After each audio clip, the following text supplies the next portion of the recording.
Now look at Part 1. Part 1. When Mark and Jane arrived in Edinburgh, they discovered that Mark had left his camera on the train. At the Lost and Found office, he has to fill in a lost property form. First, you have some time to look at questions 1 to 4.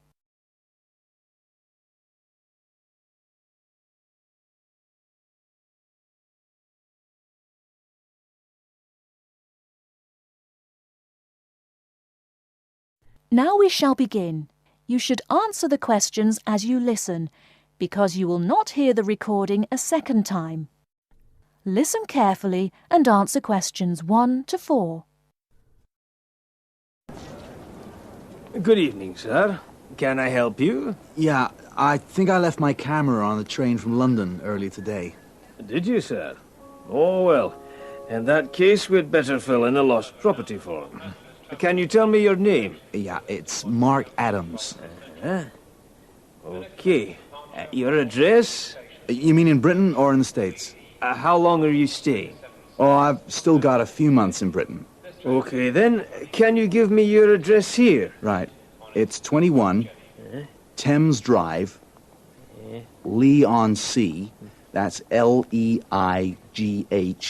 on Sea, Essex.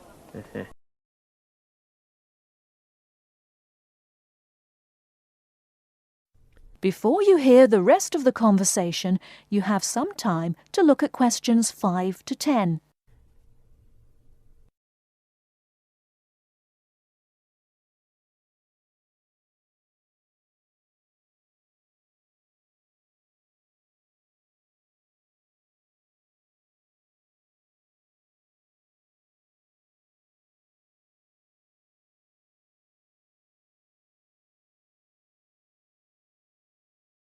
Now listen and answer questions 5 to 10. Do you want the phone number? Yes, I'd better have that. Okay, 0702 35211. Thanks. And you say it was a camera. What make and model? It's a Ricoh. Ricoh. How do you spell that? Ricoh. Okay, got that. Now, you say it was the London train. What time did it arrive in Edinburgh? At 4:55 this afternoon. Exactly on time. Well then, if we find it, sir, shall we phone you? No, I think I'll drop in the day after tomorrow to check up. Right you are, sir. We'll do our best.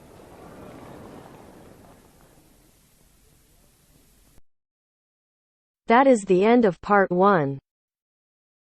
You now have half a minute to check your answers.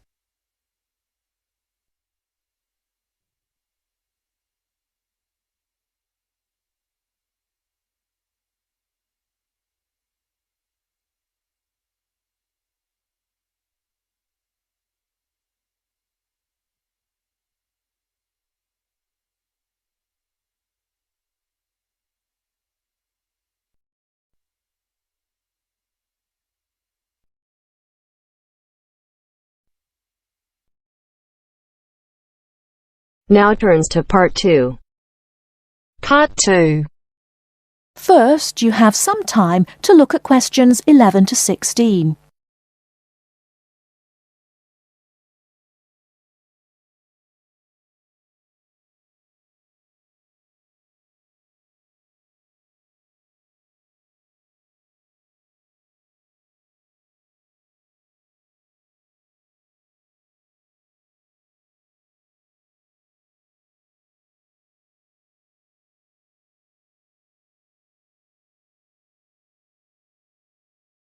Now, listen carefully and answer questions 11 to 16. Hello, Sue. Fancy meeting you here. It is Sue Johnson, isn't it? Oh, hi, Jill. It must be ages since we've seen each other. What a surprise. How are you? Yes, well, I'm fine. I just got back from 2 years teaching in Hong Kong, actually. Oh, I thought you'd gone into computing or nursing. No, I ended up being a teacher after all. And how about you? Oh, Fine. Things are going quite well, in fact. So, what have you been up to over the last 3 years? Working, studying, you know, the usual things. Oh, and I got married last year. Congratulations. Anyone I know? Yeah, you might remember him from our college days. Do you remember Jerry? Jerry Fox? Jerry? Was he the one with the dark hair and beard? No, that was Sam.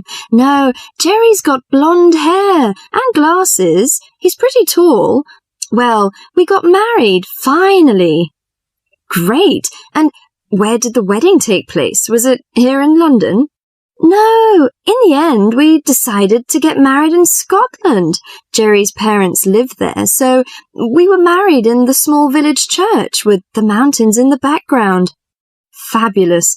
Have you got any pictures? Well, funny you should ask. I have actually got a couple here. They're a bit battered because I've been carrying them around in my bag. Oh, never mind. Let's have a look. Oh, don't you look wonderful? Who are those people behind you? Oh, that's my older sister, Clara. Oh, she looks like you. Do you think so? Everyone says that, but we can't see it. Is she married now? Yes, and she's got 3 children, a girl and twin boys as well. Wow, imagine having twins. Look, why don't we have dinner together and catch up on a few things? Would you like to come over one evening? Oh, that would be lovely.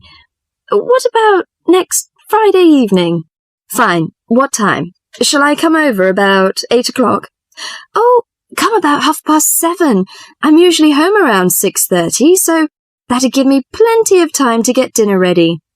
Oh, fine. And, one last thing. Where do you live? What's the address? Oh, good thinking. Here's my card. The address is on the back. We've got a flat in an old house. We live on the 3rd floor of a large old house. The house has been converted into flats, so when you arrive, you'll need to press the bell, second from the top. The bell second from the top, okay? There's a little intercom arrangement, so I can let you in. Right, okay, see you on Friday then.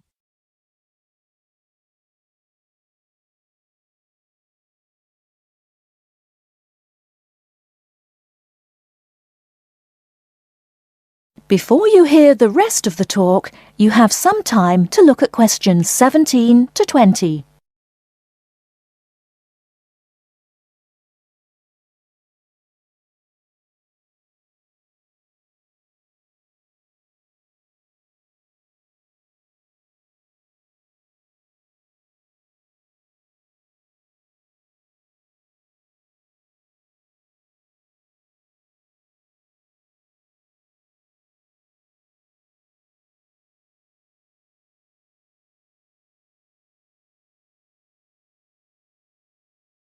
Now listen and answer questions 17 to 20. Welcome, Jill. This is my husband, Jerry. Jerry, this is Jill. Hi, Jill. Nice to meet you. Hi, Jerry. Well, let's come in and take a seat. Sue told me that you've just returned from Hong Kong. Was it a pleasant trip? What kind of city is it? Oh, well, Hong Kong enjoys a reputation for the flourishing business. It has a population of around 6.6 million. Much larger than that of Sydney, right? Sydney has a population of 4 million, I think. Yes, did you enjoy staying there? Well, being a metropolis has advantages. You get the latest films and music. There's always something going on, and there's such a wide variety of different people and cultures that it's difficult to get bored. Of course, all this has its downside. The cost of living is very expensive, and most people cannot afford to go out very often. So although the entertainment is available, you have to have a lot of money to enjoy it. Another problem is, like most big cities, there's a lot of crime. What about the weather? I suppose that it gets a lot of rain. Not always. In summer it's humid, but it's cool and dry in winter. The average temperature in June and July is about 91 degrees Fahrenheit. Hotter than here. The best seasons are spring and autumn. They are mild and agreeable. Is there anything you particularly miss of staying there? Yes, the tasty local food is to my liking, especially the seafood. Hong Kong also enjoys the fame of a paradise for shopping, but I'm not very keen on that, you know. I suppose it must be your favourite. Most shopping malls in Hong Kong have longer opening hours than those in Sydney. Some are even open the whole night during the Christmas holidays. Oh, it sounds lovely. I hope I have a chance to travel there. And I can be your tour guide. Yes, that's great.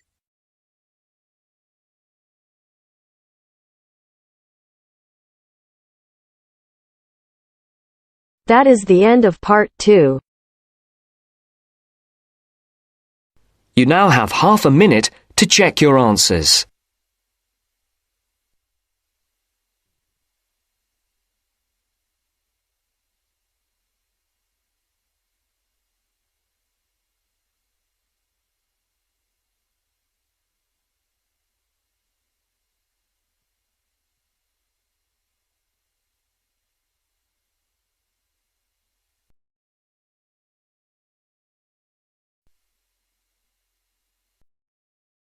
Now turns to part 3.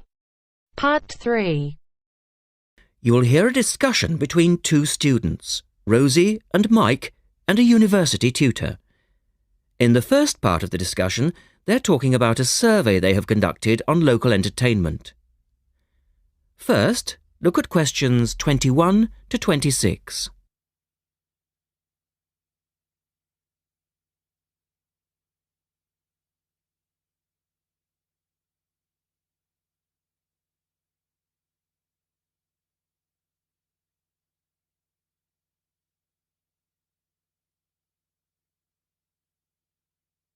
Now listen to the first part of the discussion and answer questions 21 to 26.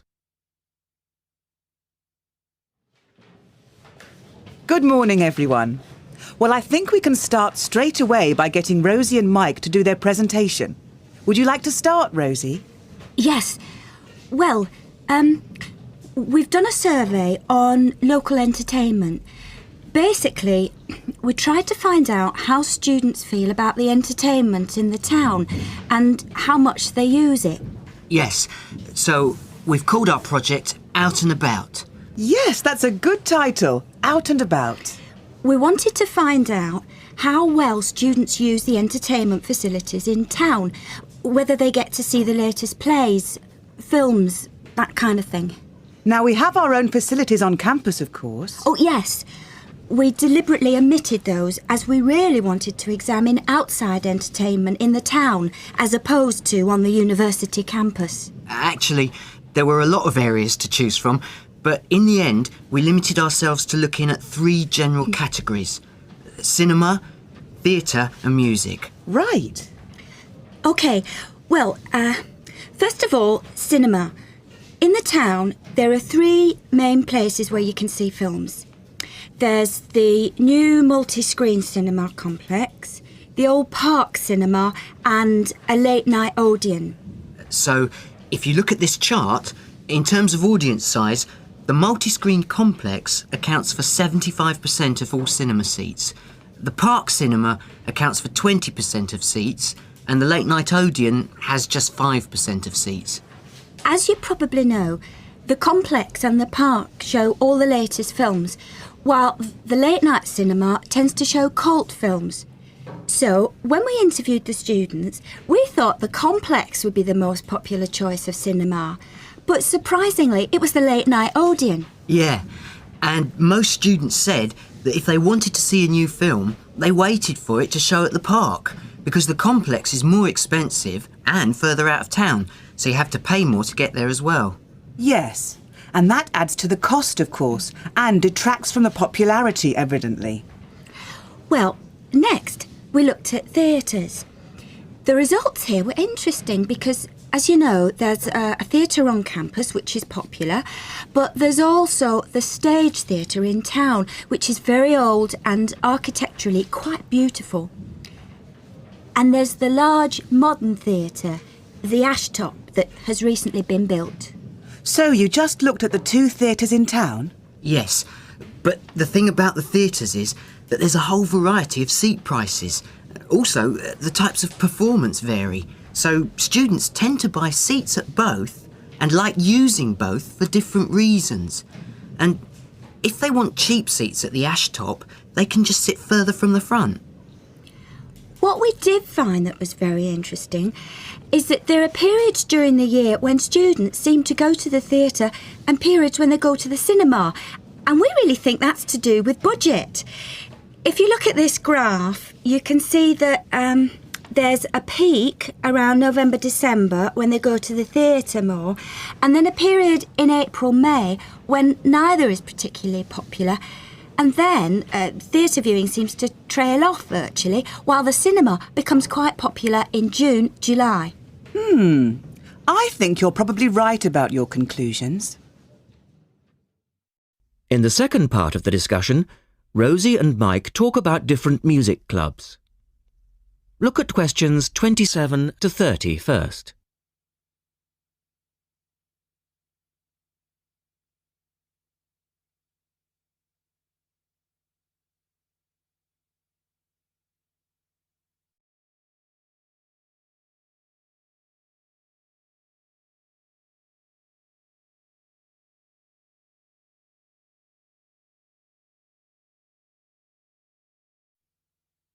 Listen carefully and answer questions 27 to 30.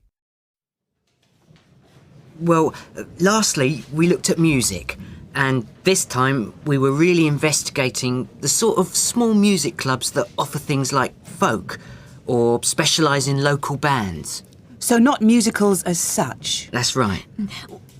We looked at 3 small music venues and we examined the quality of the entertainment and the venue and gave a ranking for these. A cross, meaning that the quality was poor, a tick, meaning it was okay, and 2 ticks for excellent. First of all, the Blues Club, which obviously specialises in blues music. This was a pretty small place and the seating was minimal, so we didn't give that a very good rating. No, we don't recommend that one, really. Then the Sansu, which plays a lot of South American music. It was a big place, very lively, good performers, so 2 ticks for that one. The Pier Hotel is a folk venue, a good place for local and up-and-coming folk artists to play. Not the best of venues, as it's in a basement and a bit dark, but the quality of the entertainment was reasonable and the lighting was very warm, so we felt it deserved an average rating. Now finally, there's the Bald Rock Cafe, which features big rock bands and is pretty popular with students, and we enjoyed ourselves there as well, so top marks for that one. And then, did you get any information from the students as to which of the clubs they preferred?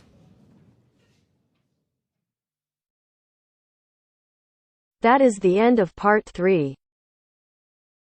You now have half a minute to check your answers.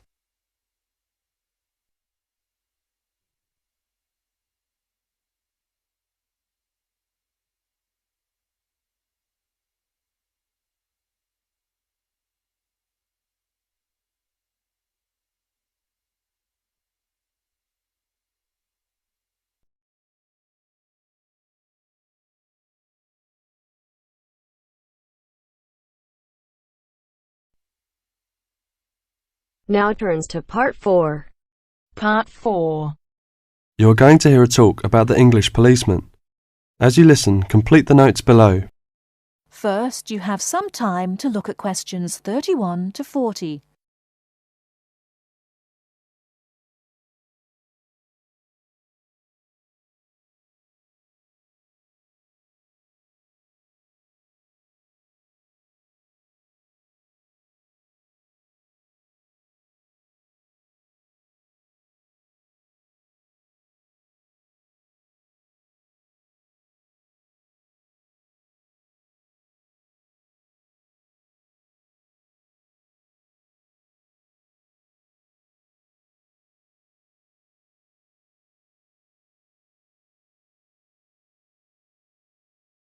Now listen carefully and answer questions 31 to 40. The English policeman has several nicknames, but the most frequently used are Copper and Bobby. The first name comes from the verb to cop, which is also slang, meaning to take or to capture, and the second comes from the first name of Sir Robert Peel, the 19th century politician who was the founder of the police force as we know it today. An early nickname for the policeman was Peeler, but this one has died out.